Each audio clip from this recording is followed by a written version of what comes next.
અમરેલી જિલ્લાના બાબરા પોલીસ સ્ટેશનમાં ફરજ બજાવતા દુષ્કર્મી પોલીસકર્મી આખરે ઝડપાઈ ગયો। ફરિયાદ બાદ મહિલા પીએસઆઈ જે.આર. સરવૈયાની ટીમ દ્વારા નાસ્તા ફરતા પોલીસકર્મી રવિરાજસિંહ ચૌહાણની ધરપકડ કરવામાં આવી છે। જો વાત કરવામાં આવે તો બાબરાના પોલીસકર્મી રવિરાજસિંહ ચૌહાણે એક 14 વર્ષની સગીર વયની દીકરી સાથે દુષ્કર્મ ગુજાર્યું હોવાની ઘટના સામે આવી હતી।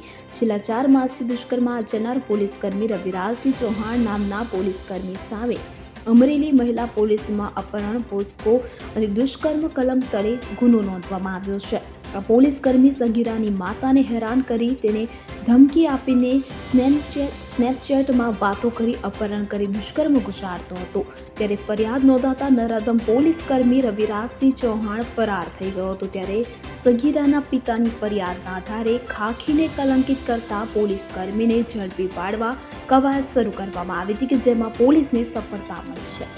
Bureau report CN24 news. હવે જુઓ દેશ દુનિયાની તમામ ખબરો તમારી આંગળીના ટેરવે। ઉઠાવો મોબાઈલ અને Google Play Store પરથી ડાઉનલોડ કરો અમારી CN24 ન્યૂઝ મોબાઈલ એપ।